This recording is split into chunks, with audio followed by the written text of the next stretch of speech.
Sano Bhunaktu Sahaviryam Karavavahai Tejasvinavaditamastu Mavit Vishavahai.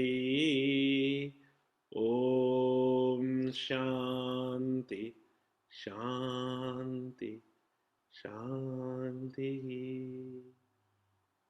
Guru Brahma Guru Vishnu Guru Devo Maheshwara Gurureva Param Brahma Tasmai Shri Gurave Namaha. Chinmayam Vyapiyat Sarvam Trailogyam Sacharacharam Tatpadam Darshitam Yena Tasmai Shri Gurave Namaha. Om Shanti Shanti Shanti. We left off with an interesting exercise by our Mahalama on aromatherapy. So, external sadhanas for us at this given point, external sadhanas are very important to help our mind calm down. Eventually, they will also become unnecessary also. But at this moment, whatever that can help us to quieten this mind and help us to come to that state of calmness and regain our composure, etc., is necessary. So therefore, very beneficial to know how these aromas, etc., help us. That's why in our pujas and traditions and all that, we light the agrabati because it creates that smell for the nose. We ring the bell for the ears. We see the beautiful form for the eyes. So all our five senses are engaged in that worship of the Lord. An external support is given so that we can meditate on that form. But having become Jivan Mukta, who comes to recognize that the self in me is the self in everything. So that infinite truth alone is everywhere. For such a person, this outside support, etc., is not necessary because he knows who he is and he knows that he pervades in everything. So when I say he, please understand she also. It's not to be any that only he has to realize and all that, not like that. In Brahman, there is no he nor she. Only Brahman is there. Right? So therefore, please understand in that way. So, who is this Jivan Mukta? Because our Radnakar and like all of us, we are very interested to know what is this Jivan Mukti and what happens. And what is this Jivan Mukti? It's not just liberation, but it is Jivan Mukti, it is called. Means liberated while living. What is it that I want to get liberated from? No, we don't know what that state of liberation is. But you and I know what we want to be away from. We want to be away from sorrow. So, what is liberation? Freedom from sorrow. Another way to look at liberation is anything that ties me down, anything that holds me back. You know, people say, I feel suffocated. I want to become free from that suffocation. Some people say, I don't like to be told what to do. I want to be free to do what I want to do. So that sense of freedom. But Gurudev says that freedom is that you do, you continue to do, even if you don't have to do. It's like doing our duty. That you don't have to do it. But you still help somebody out because that is something nice to do. You're not compelled to do. I have to do it. It's not like that. But you do it because it is the right thing to do. But you're not compelled. You're not pushed. At this moment, everything we do, I want happiness, I want happiness, I want happiness. But it is pushed by desires. If I don't want to do, I should be able to not to do. And if I want to do, I should be able to do. I want to sit still. My mind doesn't allow me to sit still. This is called bondage. If I want to sit still, I should be able to sit still. If I want to meditate, I should be allowed to meditate. But my mind plays all these funny games with me. So therefore, this mind is my best friend and this mind is my worst enemy, says Bhagavan Krishna in the Gita. So becoming master of my mind, some say as liberation. That I'm in control of my mind. And one who is in control of the mind is the master of the mind. And one who's master of the mind can achieve anything. So therefore, that is another way of explaining what is liberation. Now imagine you have freedom, you have control over your mind. You're not dependent on anything. And this dependency also on other people to do what they have to help me and all that. It also becomes a problem because then they start playing their own tunes, my way or hit the highway. And so what to do? You are dependent on them, so you have to run behind them. Swamiji, I don't like to be a doormat. Now all of these issues we have is only because we don't know who we are. So what if you're a doormat? So what if somebody tells you to do something and you do? So what? But I am so disturbed in the mind. I need to take control of my own mind. So Jivan Mukta is living in that happiness. And it's not just any happiness. It is infinite happiness.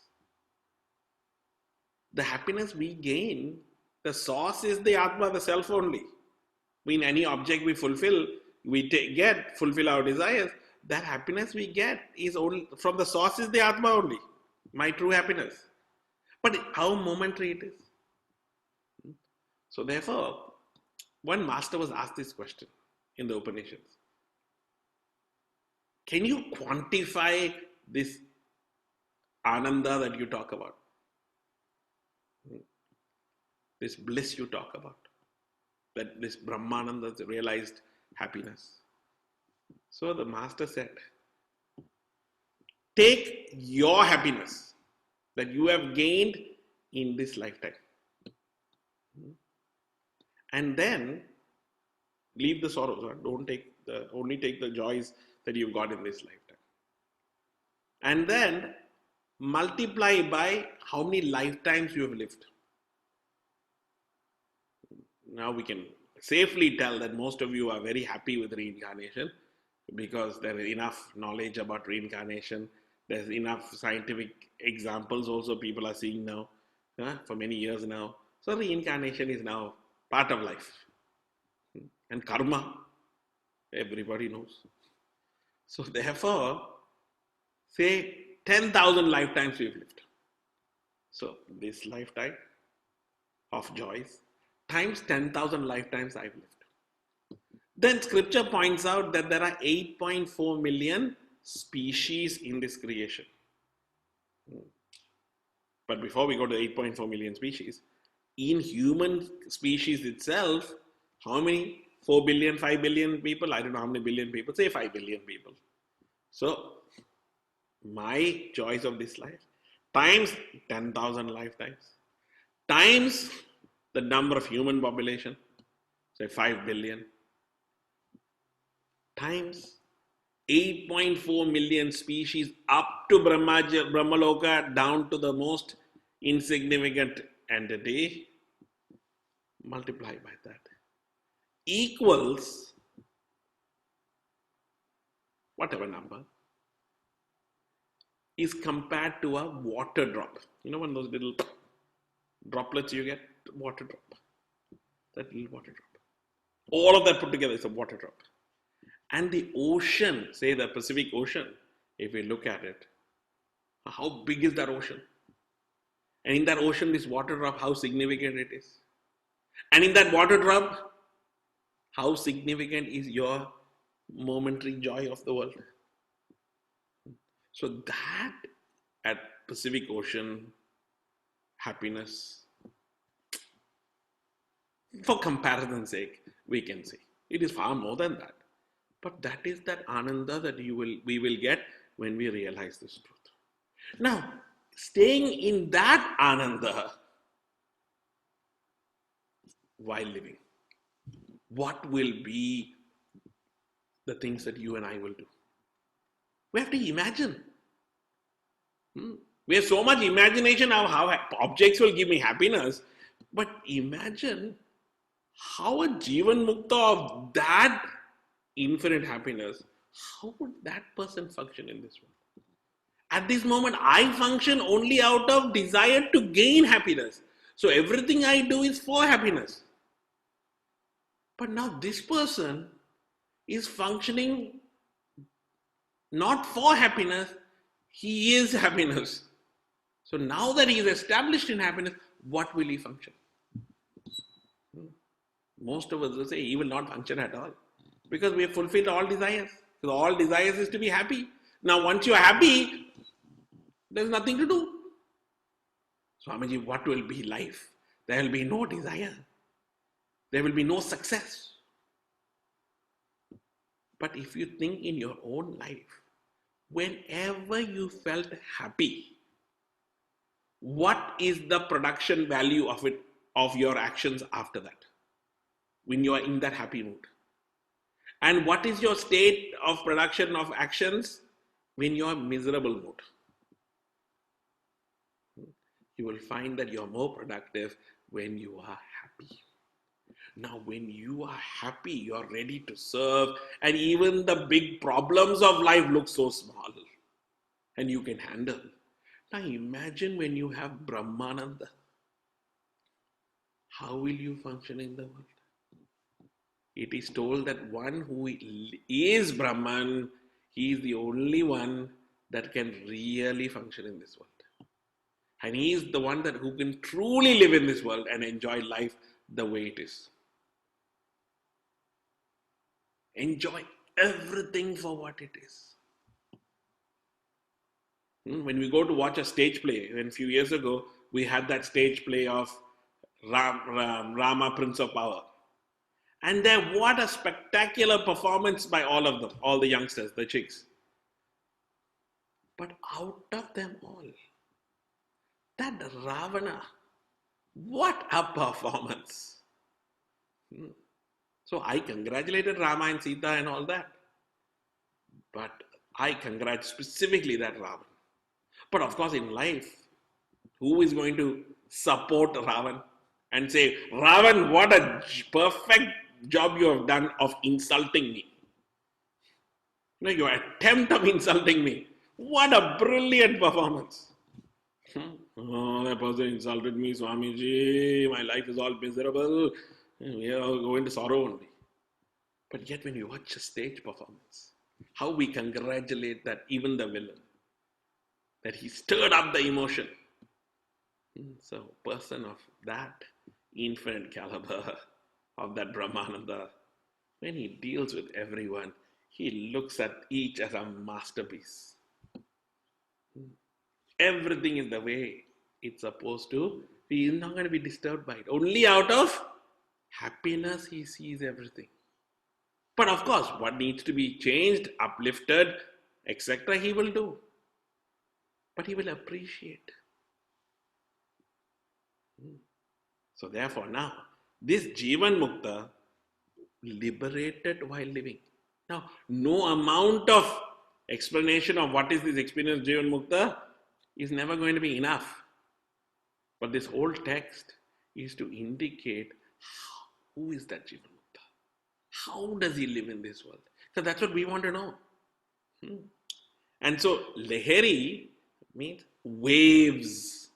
Jivan Muktananda Lahari. About this waves of bliss of this liberated one, and given by our own Shankaracharya, who was a Jivan Mukta himself. Of course, many of you mentioned in your icebreaker that Bhaja Govindam was your favorite verse. There, Shankaracharya indicates who is this liberated one. Yogaratova, Bhogaratova. Bhogaratova, Yogaratova. So that whole verse that he is given there as a summary is now seen in elaboration in Jivan Muktananda Lahari. So now, without any further, let us go into this verse. So our Sudha will be chanting and Ramya will be repeating. And all of us will repeat in our muted mode. Verse 1. Sudha, are you there? Pure Pauran Pashyan. Pure Pauran Pashyan. Narayuvatinam Akritimayan. Narayuvatinam Akritimayan.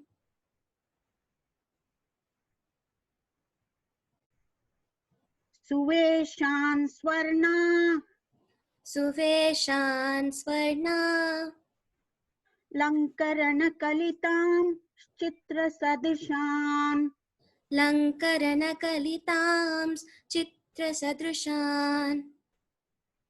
Swayam Sakshi Drashte. Swayam Sakshi Drashte. Tyapi Chakalayam Tai Saharaman. Tyapi Chakalayam Tai Saharaman. Munir Navyamoham. Munir Navyamoham. Bhajati Guru Diksha Kshatatamaha. Bhajati Guru Diksha Kshatatamaha.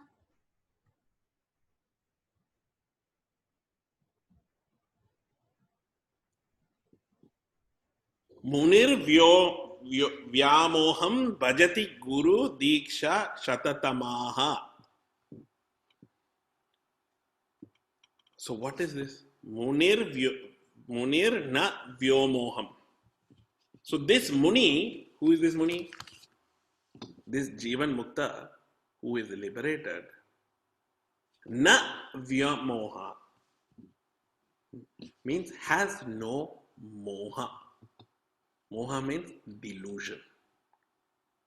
Now, what type of delusions do we have? We have the normal moha we have. What is normal moha? Lack of discrimination. Fascination for glamorous things. Oh, it looks good, I should get it. That fascination for it. Infatuation. You get infatuated. Oh, that looks so good, I must have it. Infatuation for people, it comes. There's also a moha. And then extreme attachment is also moha. I can't live without it, is moha. Then other mohas I have. Should I study this?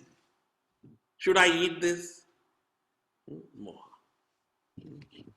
Then another type of moha is amoha.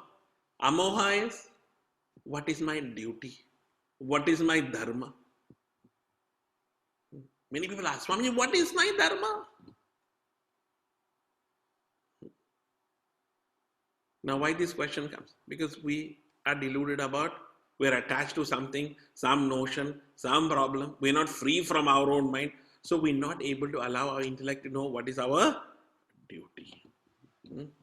So I don't know what is my duty. I'm confused by my dharma. But here is Vyamoha. What is this Vyamoha? The greatest delusion that you and I have is, who am I? Who am I? What is my true nature? What is my true relationship with this world? So what is this Vyamoha? Ignorance of who I am. Which is who I am? I am the Atma, the Supreme Self. But due to my ignorance, my forgetfulness, as the great masters have indicated, forgetting who I am, identifying to the intellect, think that I am this intellect. I think then further, I am this mind. I am this body. For most of us now, even I am the intellect and mind, we don't separate it also. We think that I am this body, that's all. And in this body, there's a heart and there's a head, brain. And this is, brain is my intellect, my heart is my mind. And then I've got my body. I am this body. So fulfilling the desires, etc. of this body, I think I will be happy. This is the moha, vyamoha I have. Non-apprehension, forgetfulness of who I am, and misapprehension and think that the world, the body, mind, intellect is me, and my happiness is from the world outside, is my vyamoha. So this Jivan Mukta is na vyamoha. Means he is no longer deluded that the body, mind, intellect is him, and the happiness is in the world of objects, emotions, thoughts. He is a Muni. He is that seer who has come to experience that he is that infinite, everlasting happiness. He is that permanent existence. Even if his body dies, he is not going to die. Even if the emotions come and go, he is beyond those emotions. He is knowledge, he knows something, he doesn't know something, he is beyond both knowing and not knowing. He is that witness to everything. He is that Sakshi. Swayam Sakshi Drishtayepi. That he is the witness. That he, without his presence, this body, mind, intellect is not going to function. We all know that when somebody dies, the body is still there. But that functionality of that body ceases to be. And we also know that even if that person dies, that heart, etc., can be transplanted into another living entity. So therefore, it's not that the equipment is useless. There is something in that equipment that has left. And that spirit that has left is my true nature. I am that Atma. Right? That I is the witness to all, which powers not only the physical body, but the mind and the intellect, in whose presence all functions and experiences so many things. But I am that witness, that illuminator who gives to this body, mind, intellect the power to do what it has to do. But I am ever free. So that Muni witnesses. Why does he witness? He has come to gain that self-knowledge. It's not knowledge of an object. So therefore, whenever we study scriptures, we always study scriptures as an object of something. When we do science, we say object of something. But in real Vedanta science, science of self-realization, one has to come, when studying about the Atma, that Atma is not somewhere else. The Atma is me. So therefore, all of this is to come to discover me. So therefore, that Atma, when we say that we have knowledge, Brahmavid Brahmeva Bhavati. The one that says that I know the knowledge of Brahman, it means he is Brahman. Anybody else that says I know Brahman is only theoretical. But at this given moment, it has to be theoretical. Because I have to know about what is that state. And then I have to slowly start practicing to get that control of the mind. If I don't control this mind and master this mind, I can't turn the mind in that seat of meditation to realize the truth. So therefore, this controlling and managing and mastering this mind is my top priority. But this Jivan Mukta, when we are told that he is a Muni, he has gained that self-knowledge. He's reveling in that self-knowledge. He is one with that self-knowledge. It's not two things. I alone am that Brahman. So that Muni who has come to experience himself is no longer having any moha. Because he knows who I am. I know who I am at that time. I am Brahman. So such a person, reveling in his Ananda, what does he see in the world outside? Now you and I must have some imagination. Here Shankaracharya is talking about how he's reveling in the Ananda and how he's living in the world. It's a direct experience of Shankaracharya. So we also should revel in this when we are looking at these verses. So he says, Pure Pauran Pashyan. In a city called Pure, Pure means city, there are lots of people, many people in that city. Pashyan, I can see so many people. So therefore it doesn't mean Jivan Mukta means he doesn't see anything. We have this concept that Jivan Mukta sees nothing. He sees. Pure Pauran Pashyan. Nara Yuvati Nama Kritimayan.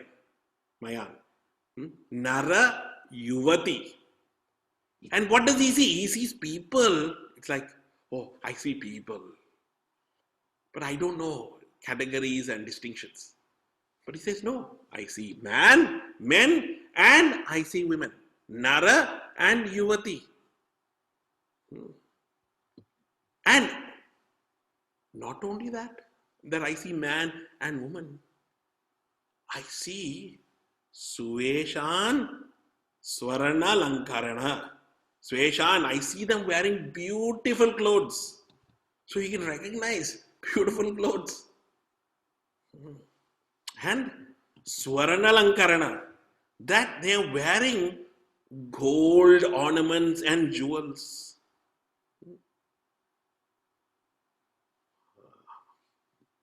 Kalitan Chitra Sadarshan. And it's like a picture that he sees. When you see a beautiful landscape picture, he sees all varieties. People, children, everything. They see a beautiful picture of men, women, dresses, beautiful clothes, trees, beautiful environment he sees. But when he sees all of this, what is that realized person's condition? Swayam Sakshi Drashtaye Picha. That I am the witness to all of this. As a separate entity, observes all of this. No attachment. But he sees everything so wonderful. It's all there.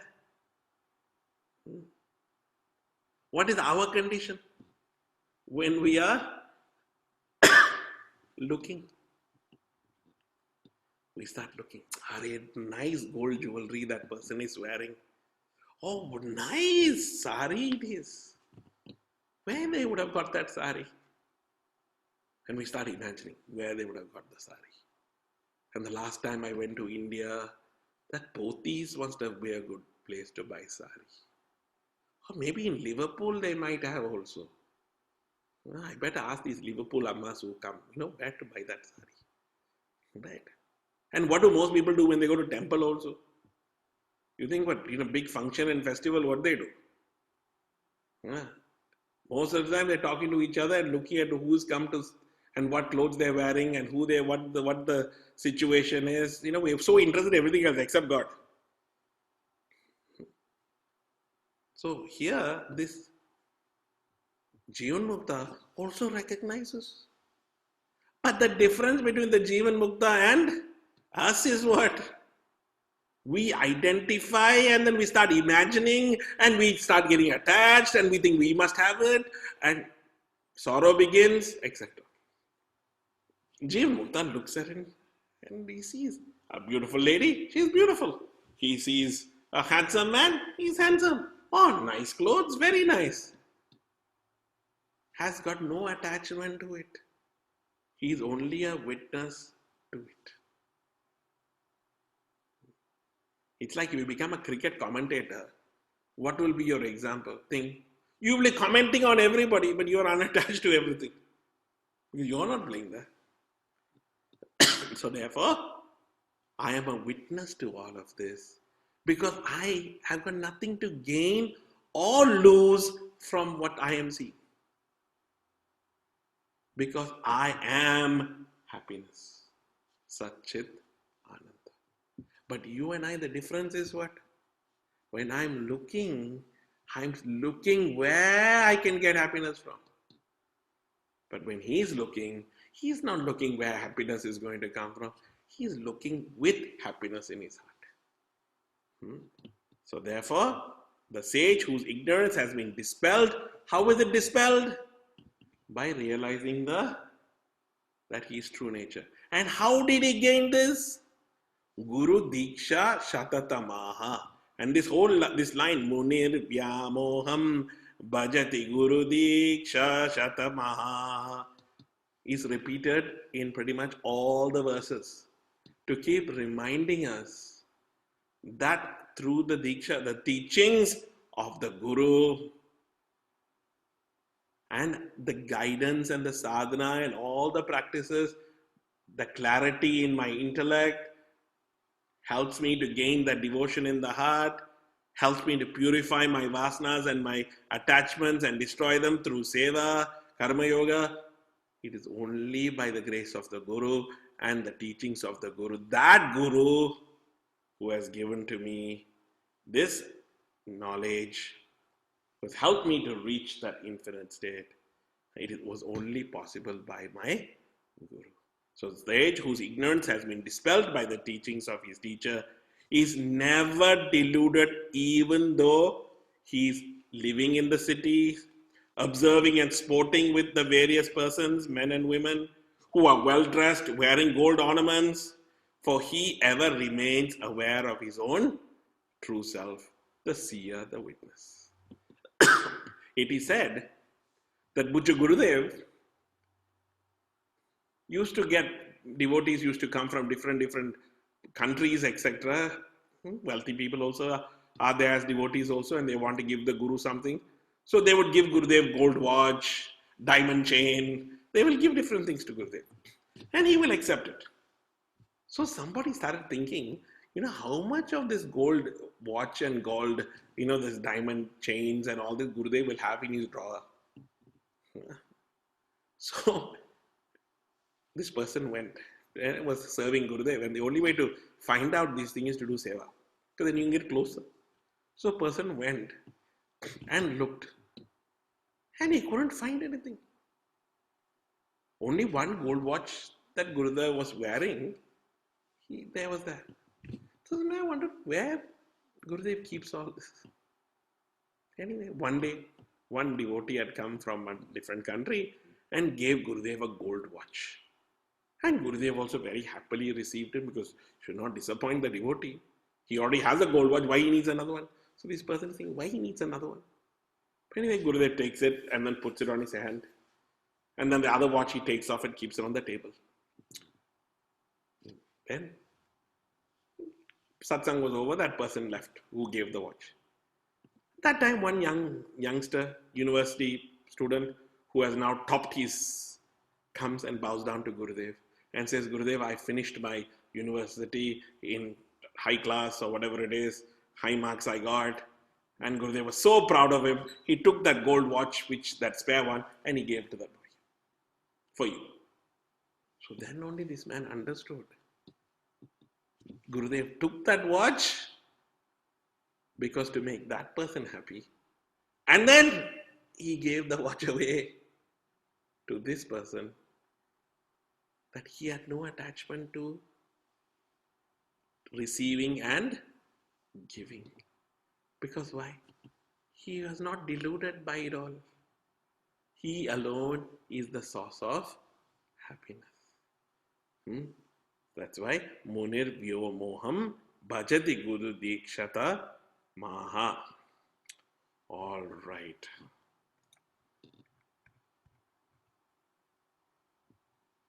We still got time.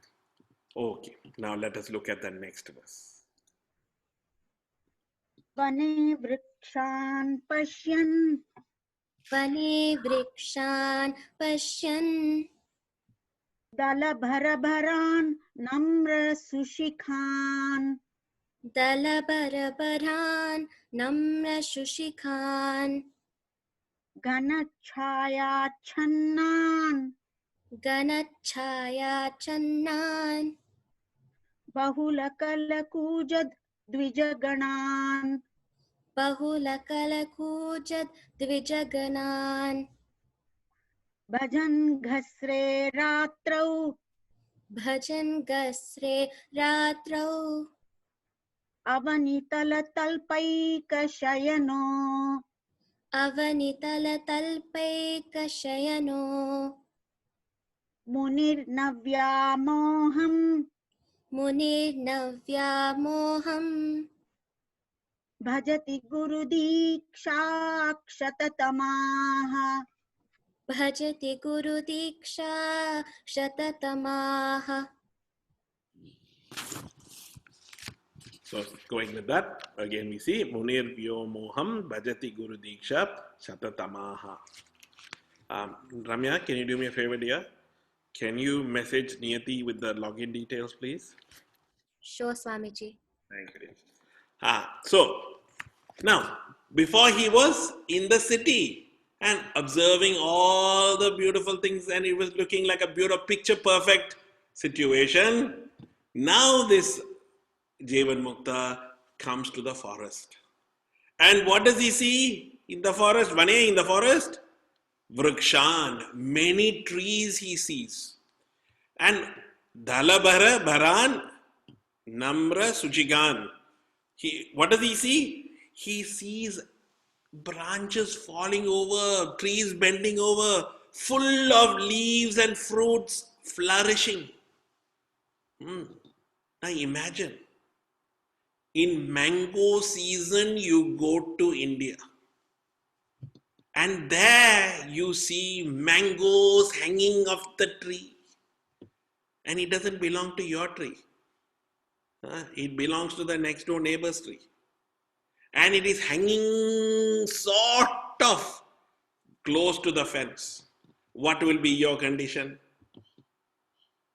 Oh, it's such a nice mango. Pluck it. How will they know whether there is that I have taken one mango? So many mangoes are there. And we pluck it and we eat it. But here, this Jivan Mukta, he sees this beautiful picturesque situation and he enjoys looking at it. That the shade it is giving, and how it is falling over and giving its love to everybody. Many branches, etc. Right? So this is what we have to understand.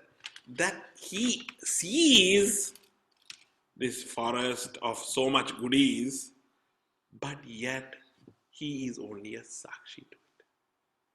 You and I, without even thinking, will take it. I remember when we were studying in the ashram, please don't share this with others, I'll get into trouble. That's right, it's supposed to be a secret. Now, that telling you itself will make you go and tell. And some of you are from other cities also. Dangerous. Anyway, I'm not giving any more ideas. Right? So, we had a wedding party. Wedding had happened while we were studying in the ashram. Now, brahmacharis and all, we're not really interested in the wedding. When we are given very simple food every day, right? Not that the food was bad, we can't complain. Food is food. But, when the wedding comes, they give that extra. When you go to a restaurant and you eat, ashram food, oil, everything is reduced. Right? But you eat restaurant food, oil, salt, everything high level. And sugar, sugar galore. So we look forward to these weddings. It happens once in a while. So in one wedding, must have been Punjabi wedding or whatever, lot of yogurt, ice cream, everything was given. And especially those little cup ice cream. They are enough to tease you, but not enough to fill you. That is how those come. So you can eat and then you want more. Anyway, we were all given one each. A teaser. And then we were told, now this is where they made a mistake. They told us that the rest of the ice cream is kept in the freezer. Please don't touch it. Now our mind is like that only, You are told, don't think of the monkey, you will think of the monkey only.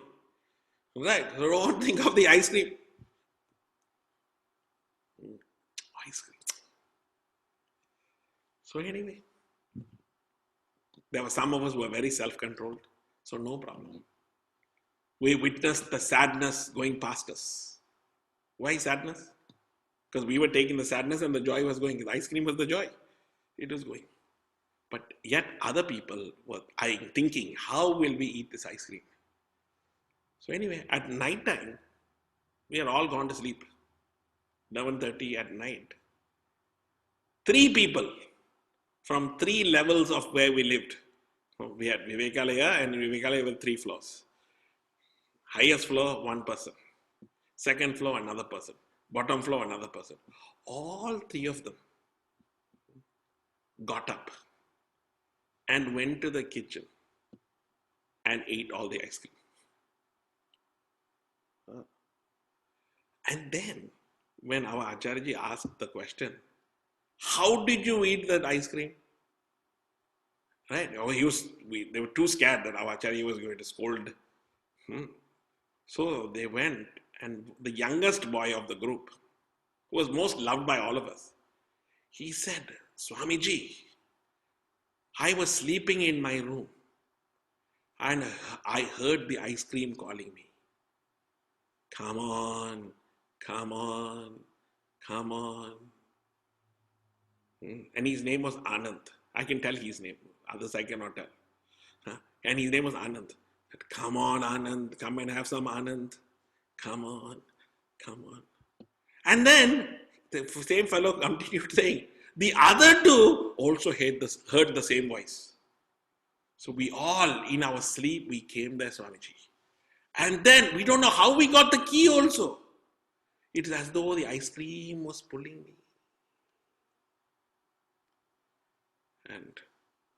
And then I'm telling my hand, no, don't do it. So Acharya Swamiji will get upset with me. No, but I don't know. And those of you who watch the movie of the claw, it will do its own thing. It just took it and put it into the mouth. And then I thought, I'm going to get into trouble anyway, so might as well enjoy it. What a story. At least it brought a laugh to us, Acharya's face, that they didn't get into trouble. But the thing is when our desires are so strong, where will we go? Without even knowing we've already got caught in it. But one who is in that ananda, who is in that bliss, is ever self-controlled. What is to be done, he will do or she will do. What need not be done will not be done. It is not a compulsion, I must eat the fruit. But for you and me, attached looking for happiness in that, we would eat that mango, eat that ice cream. And then after eating that ice cream, we get on the scale, and then I only scream because I put on the weight. So what we have to understand is, my own desire propels me to get attached, dependent on it. Having got dependent on it and got it, the karma, I suffer from it.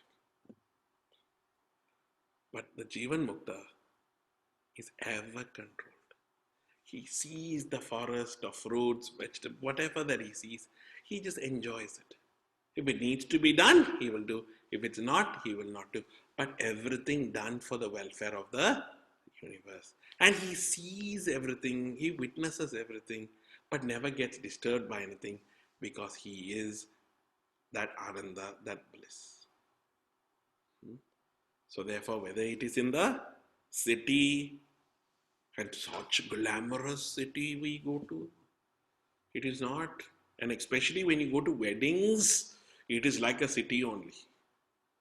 Every possible, I think Indians must own the Indian Sri Lanka maximum gold.